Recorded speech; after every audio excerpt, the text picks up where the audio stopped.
Hey, what's up, everybody? It's your boy DJ Fanatic Beats, content contributor for LiveOffBeats.com.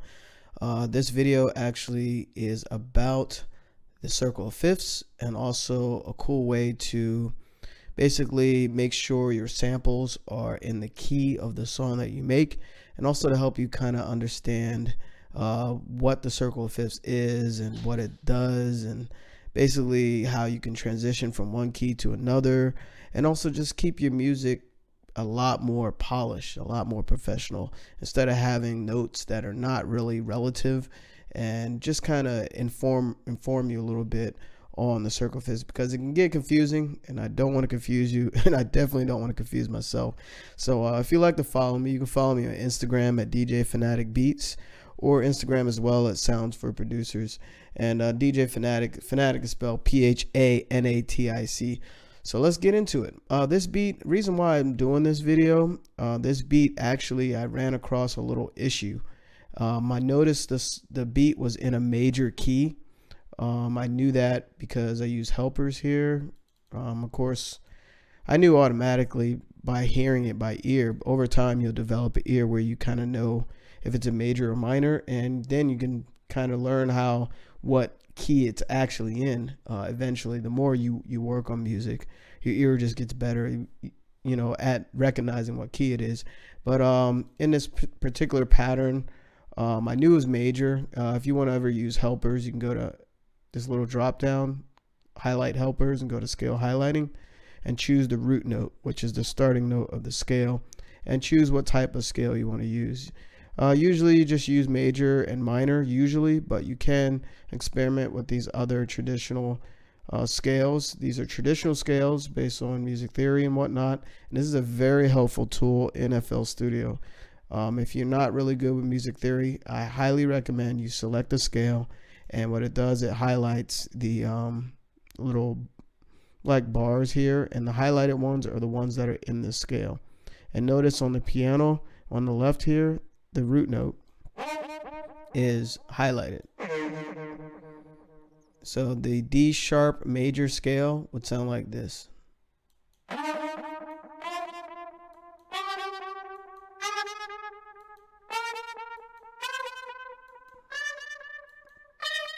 So it's a really cheerful, happy scale. I mean, there's major scales can have sad sounds because it depends on the progression from one chord to another. I don't want to get into that and get you confused. So the problem that I ran into in this particular beat, I can play it for you, but I actually had a vocal sample that I used in Serato Sample, and it was a minor sample. And I noticed that, I had to figure out it started with B minor, but then I raised it up to C minor. But I had to figure out the relative scale to a major scale, and that's where the circle of fifths come in, and I'll kind of show you that in a second. But here, let me play the beat for you, so that way you hear that the sample matches the actual beat, and it sounds good into it, good with it. So check it out.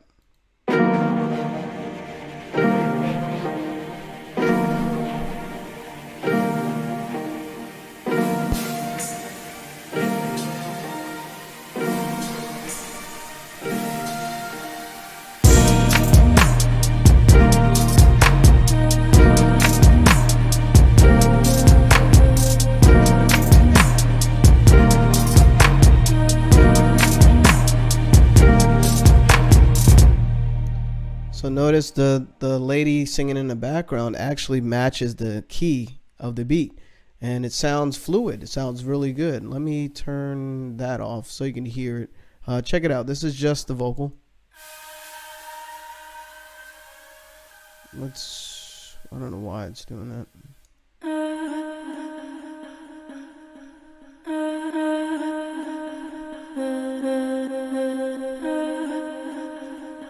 And I could have did some fine tuning just to kind of, blend it in a little more. I think there's a fine pitch in here. I could pitch it there. This is in Serato Sample. You can change the key here. You can detune it here, like really small increments. I could have did that. I should have did that now, because I was in a creative state and I just wanted to get this working right, and I had a deadline. So let me not make this video too long. So anyway, that's the reason why I turned to the circle of fifths. I totally forgot about it. So let me show you right quick. All right, the circle of fifths, here it is. Don't be overwhelmed looking at it if you've never seen it before. If you've seen it before, maybe this will be a refresher for you what exactly it does. These are based on traditional music scales and keys. Now, of course, a scale is pretty much any note you want to hear, because these scales were made by a man or woman, made by human beings years ago, like hundreds of years ago, and they kind of remain the same. Even in other countries, there's different scales. Like China has, like, I think probably 30, double or triple the amount of notes that we use, and this is based on Western music theory. So a scale, it could be really anything, a key, but I don't want to get too in depth about that part. We're gonna stick with what traditional, pretty much all the music you hear on the radio, all the music on the Billboard charts, all that uses this circle and the circle of fifths. So why would we use this thing? Basically, finding the key of a song. You can use it to find the key of a song. You can also use it to transpose songs to different keys, kind of like a bridge. Let's say you're building up to, if you ever listen to a song and it seems like you're taking on a journey. I know it's a lot in classical music, but maybe you don't listen to classic music, but also it's known in R&B music and a lot of music in the past, like old school. Basically, is a lot more musical. A lot of hip hop now doesn't change keys, if you notice, but it's prevalent in R&B and like pop, rock, and stuff in a lot of music. But hip hop, it doesn't really change keys, or if it does, it's usually on accident, or it's sharing similar keys. So anyway, transposing songs to different keys, like a bridge part of a song like R&B, and also composing new songs. When you start a new song, it's good to know if you're in a major key, minor key, kind of what I was saying when I was showing you the helpers in FL Studio, and understanding key signatures and scales and modes. So basically knowing how many sharps or how many flats is in a key. So that's why those are a few things that you would use the circle of fifths, and it's very powerful. And also, obviously, what I was showing you with the sample, I was trying to find a relative major key to a minor key, so that way I can use that sample in the major key beat. And I thought this would really be dope for you guys and girls, producers. That way you can use this and kind of know what's going on, and just in case you run into the same issue as me, you can use this with your samples into a beat. And also, it is really helpful to know like transposing and just understanding keys in general. So the key signature, it tells you how many sharps or flats in a scale.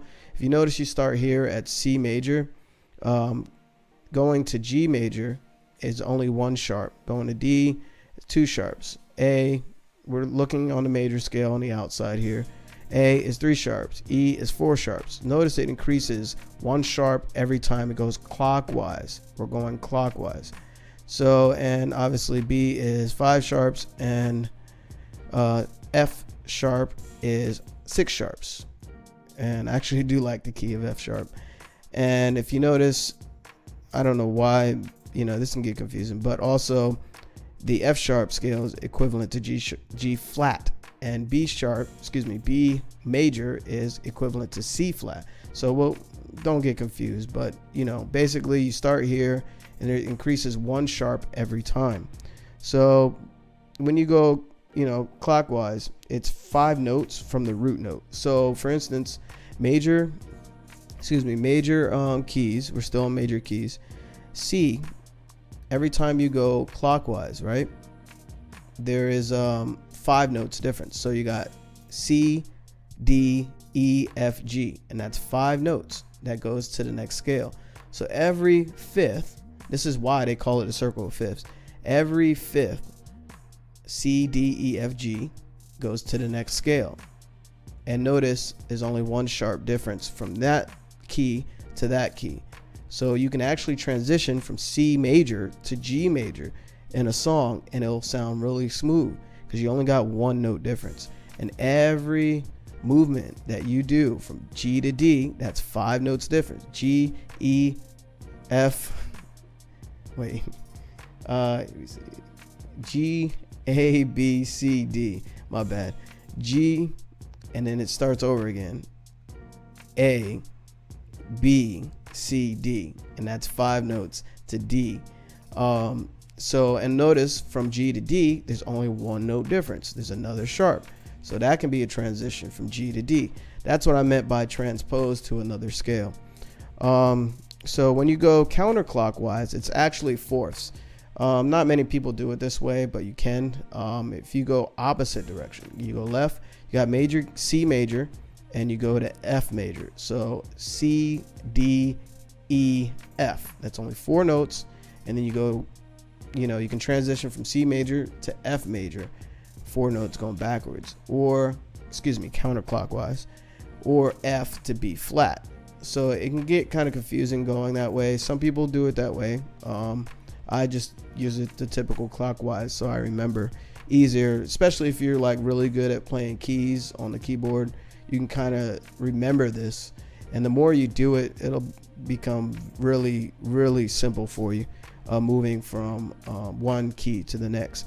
So scales that are a fifth apart are only one note different from each other. Like I said, basically, if you look on your keyboard, or in your FL Studio or whatever that has a keyboard, notice it's only one note different. Every time, every fifth that you go, there's only one note different. And that's awesome because you can kind of tell what scale you want to go to next. And these are the keys that are very, very similar to each other, that are next to each other. So the corresponding major and minor keys, they share all the same notes together. I totally forgot about that. Basically, the major and minor keys, C major, now we're getting to the minor keys, and A minor are all white notes. There's no sharps, there's no flats.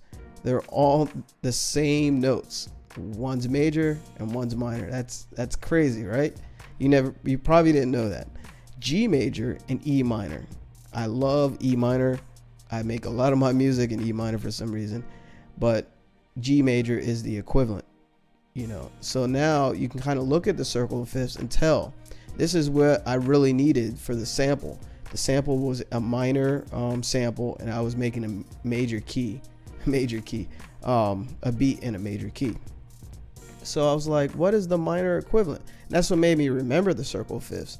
But I need to revisit it again because there's so much, you can learn from it and use and utilize and make some really dope stuff with it. It'll help you with your music. So the next thing, the same goes for minor scales. Going clockwise is only one note difference as well. So notice as I go C major to F major, there's only one flat. F to B flat, there's 2 flats. So there's only one note difference as I move from one major key to the next major key. This major key to the next major key. D minor to G minor. G minor to C minor. There's only one note difference when you're in these keys as you move. And it's great for, transposing. Especially if you know a song in a certain key and you just want to transpose it to a whole nother key. That way you know what's around it, what's close. There's one note difference from here to here, one note difference from here to here. So you can go around it in different ways and kind of study it. And the more you learn, more you do it, more you use it, it becomes second nature. You don't even have to look at this anymore. So the same goes for when you look at, let's see here. The same goes for Going to the left and the right is the same way, basically. Every there's one note difference as you move left to right. So going 2/5 apart, you will have two different notes. So like from C major to D, obviously there's two sharps different from here. And C major to B flat major, there's two flats different. So when you start skipping around, just remember 1, 2, 3. It's a clock basically. One difference, two difference, three difference, three difference from this one. Just take a look at it. You know, it's pretty self-explanatory, but it can be overwhelming if you're not familiar with it and you're just learning about it. And I totally forgot about the circle of fifths. I like, you know, just put it behind me and moved on, but it's really good for transposing and knowing keys. Like I said, finding the key of song, composing new songs, and just understanding key signatures.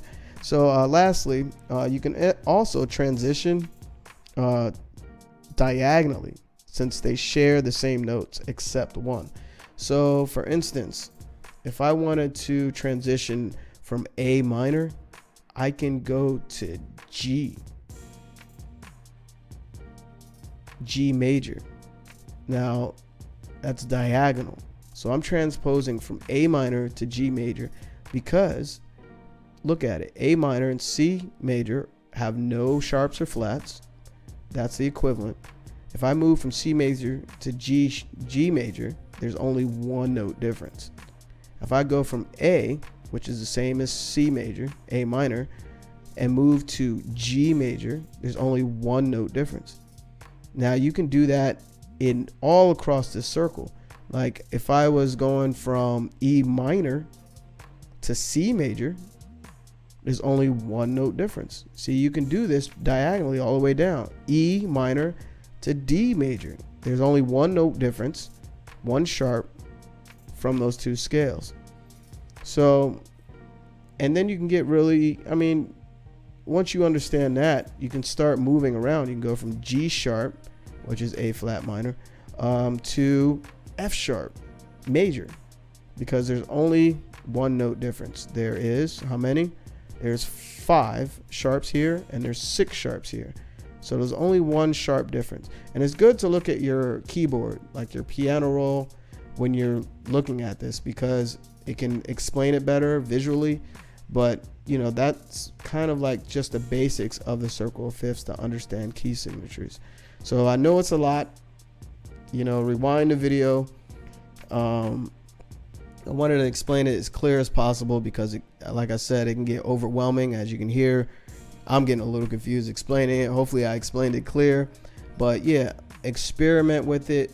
And it's good for, like I said, the issue that I ran into with the sample, and it's good for finding keys of songs, transposing songs obviously to different keys, and understanding, you know, key signatures and scales. So these are all the scales here, and these are the corresponding minor and major scales. And you know, these are the amount of flats going from counterclockwise in each scale. And notice the D flat major, thus B flat minor, have sharps and flats. So that's when it can start getting really crazy. Well, B flat, no, the way this is written here, they're showing that B flat minor has 1, 2, 3, 4, 5 flats, and A sharp minor is the same as B flat minor, and D flat major is the same as C sharp major, which has 1, 2, 3, 4, 5, 6, 7 sharps. So C sharp major has a lot of sharps, 7 sharps. So look at your keyboard, and that'll be able to, you know, kind of show you exactly what it looks like.